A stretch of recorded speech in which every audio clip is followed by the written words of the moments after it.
तो हमने कोलिजन में ये किया कि कोलिजन की कैटेगरी है, क्या इलास्टिक कोलिजन है, इन इलास्टिक कोलिजन है और परफेक्टली इन इलास्टिक कोलिजन है। हमने थ्योरी की, डेरिवेशंस की, पर मैं आपको सीधी बात करता हूँ, 5 किस्म के न्यूमेरिकल आएंगे आपको, सिर्फ 5 कैटेगरीज के। पहली, इलास्टिक कोलिजन इन 1D। अगर इलास्टिक कोलिजन इन 1D आता है, उसको कुछ नहीं करना, मोमेंटम कंजर्व रहता है, काइनेटिक एनर्जी कंजर्व रहती है, और आपके पास V1 V2 के 2 बड़े बड़े फॉर्मूलाज हैं जो ऑलरेडी हमने किए हुए हैं। आप डायरेक्ट फॉर्मूला लगाओ, आपका आंसर आएगा डन। ठीक। और एक इसमें कोफिशिएंट और रेस्टिट्यूशन करके टर्म थी, अगर आपको याद हो, जिसका फॉर्मूला आपको पता होना चाहिए, V2 - V1 by U1 - U2। तो पहली टाइप की जो कोलिजन मैंने आपको बताई वो है इलास्टिक कोलिजन इन 1D, जिसका फॉर्मूला हमने डराइव किया था, और ये 2 बड़े बड़े फॉर्मूलाज हमने डराइव किए थे कुछ इसके ऐसे। तो अगर कोई क्वेश्चन परफेक्टली इलास्टिक कोलिजन का 1D में आता है, ये formulas more than sufficient and done. पहला न्यूमेरिकल इस पे आएगा, बहुत आते हैं इस पे। सेकंड जो न्यूमेरिकल आएगा वो आएगा इलास्टिक कोलिजन किसमें, इन 2D। लेकिन उससे पहले इलास्टिक कोलिजन 1D में अगर मास दोनों बॉडीज के बराबर है तो वेलोसिटीज आपस में क्या हो जाती हैं, इंटरचेंज होती हैं। ये रिजल्ट हमने किया हुआ है। इसके बाद जो हमारे पास कोलिजन थी वो थी इलास्टिक कोलिजन ही थी, लेकिन किसमें थी, 2D में। और इलास्टिक कोलिजन 2D में, या उसको करने से पहले एक और चीज़ याद आई, हमने ये भी एक केस किया था कि अगर एक बॉल आ रही है with a velocity of u, second rest पे पड़ी हुई है और इसका मास k टाइम्स m है, और ये बॉल की वेलोसिटी v1 v2 है, तो ये बॉल ने इसको टक्कर मारने में एनर्जी को ट्रांसफर किया। तो इस बॉल ने एनर्जी को ट्रांसफर किया। कितना एनर्जी ट्रांसफर किया, ये फॉर्मूला याद रखना है, 4k/1 + k का होल स्क्वायर। ये याद रखना है, इंपॉर्टेंट फॉर्मूला है। लेकिन ये फॉर्मूला कब लगता है, अगर कोलिजन इलास्टिक है, सेकेंड बॉल रेस्ट पे है तो इलास्टिक कोलिजन के अंदर हमने क्या किया, इलास्टिक कोलिजन के अंदर पहले तो 2 बड़े बड़े फॉर्मूला V1 V2 के, दूसरा फ्रैक्शन ऑफ एनर्जी ट्रांसफर करने का ये फॉर्मूला 2, और इसमें कुछ नहीं है करने वाला। k का मतलब है second body is k times mass m1। ठीक है, तो मतलब पहली बॉल का अगर मास m1 है तो सेकेंड का k टाइम्स m1 है, इसका मतलब ये है। फिर हमने किया अगला पार्ट, जिसमें कि इलास्टिक कोलिजन इन 2D थे। इसका करने का, सॉल्व करने का कोई तरीका नहीं, कोई फॉर्मूला नहीं। बहुत भर के क्वेश्चन आ रखे हैं आपके कंपटीशन में इसके इलास्टिक कोलिजन 2D के, जिसमें सिर्फ मोमेंटम कंजर्वेशन चेक करवाता है। और मुझे याद है हमने करना भी है क्लास में, मैंने कोलिजन ऐसी ली थी, स्ट्रेट, टक्कर के बाद बॉल ऐसे चली गई, ऐसे।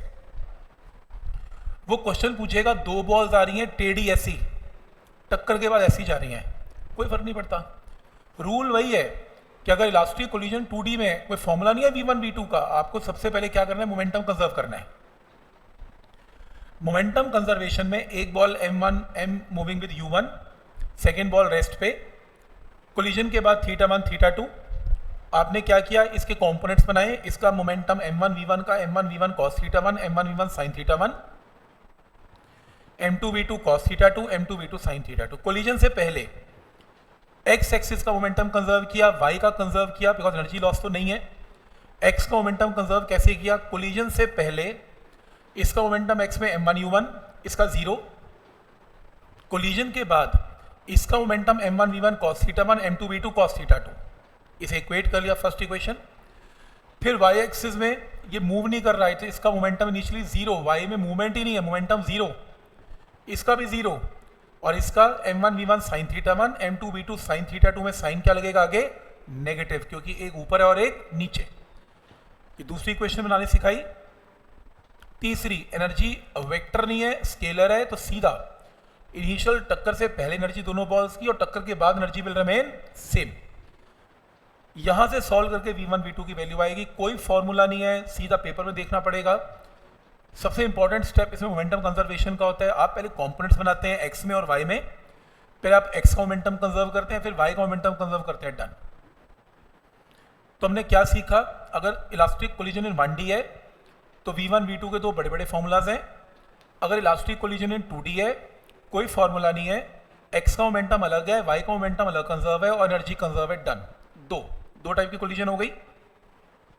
तीसरी टाइप की कोलिजन, और ये भी सीखा था कि अगर मान लो इलास्टिक कोलिजन है और इसका मास अगर m है और ये रेस्ट पे पड़ी हुई है बॉल और आइडेंटिकल मासेस है, मास बिल्कुल सेम है, और अगर ये सेपरेट होते हैं at an angle of θ1 and θ2, तो इन दोनों का एंगल का सम क्या होगा, इक्वल टू कितना, 90। ये प्रूव करवाया था मैंने, शीट भी दी थी। तो ये सेपरेशन का एंगल इनका क्या होगा, 90। तो हमने क्या किया, इलास्टिक कोलिजन इन 1D, इलास्टिक कोलिजन इन 2D, बस इतना रिजल्ट किया। दो, तीसरा पार्ट था in elastic collision in 1D। जो नेक्स्ट पार्ट है वो है in elastic collision in 1D, ये रहा इन 1D। इसको सॉल्व कर, जब मैं बोलता हूं इन इलास्टिक कोलिजन तो रेस्टिट्यूशन होगा और काइनेटिक एनर्जी बिल्कुल भी कांस्टेंट नहीं होगी, मोमेंटम फिर भी कांस्टेंट होगा। तो टक्कर से पहले U1 U2, टक्कर के बाद V1 V2, कोई फॉर्मूला नहीं है इसका V1 V2 का। पहला रूल मोमेंटम कंजर्वेशन, कोलिजन से पहले मोमेंटम, कोलिजन के बाद मोमेंटम सेम। और दूसरा रूल रेस्टिट्यूशन का, क्योंकि इसमें ई क्वेश्चन में गिवन होगा। ई का फॉर्मूला क्या होगा, V2 minus V1 upon U1 minus U2। इन दोनों इक्वेशंस को साइमल्टेनियसली सॉल्व करके find V1 and V2, done. ये आंसर है। क्या ये पॉइंट यहाँ तक क्लियर है? कोई फॉर्मूला याद नहीं करना, पेपर में सीधा देखी जाएगी, और इसके क्वेश्चन भी कंपटीशन में भर भर के आए हुए हैं, ठीक, क्योंकि फॉर्मूला नहीं है ना, फॉर्मूला बेस थोड़े कम आते हैं और कॉन्सेप्ट बेस थोड़े ज़्यादा आते हैं। जैसे मान लो इसकी वेलोसिटी 10 है, उसकी 5 है, आपको बताना है V1 V2 की वैल्यू क्या है। तो टक्कर से पहले मोमेंटम क्या है, इन दोनों को ऐड करें तो 2 × 10, 1 × 5, 2 × V1, 1 × V2, first equation. Second equation में रेस्टिट्यूशन हाफ है, तो V2 minus V1 by U1 minus U2 solve करके V2 V1 की वैल्यू आ गई। फिर इन दोनों को सॉल्व करके फाइंड V1 एंड V2। कौन सी कोलिजन है, in elastic collision in 1D।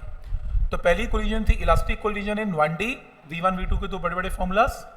Elastic collision in 2D, momentum constant करना है x में, y में, और एनर्जी कांस्टेंट करनी है।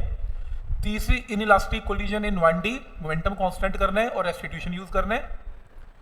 और नेक्स्ट जो आपको लास्ट टाइम मैंने शीट दी थी, in elastic collision in 2D, ये मैंने करवाई नहीं थी क्योंकि एनसीईआरटी का पार्ट नहीं थी, लेकिन कंपटीशन का पार्ट हो सकती है। रेयर क्वेश्चंस आते हैं, बहुत ज़्यादा नहीं आते, बट आ तो सकते हैं। और ये थोड़ा सा डिफरेंट है, तो यहाँ से स्टार्ट करते हैं।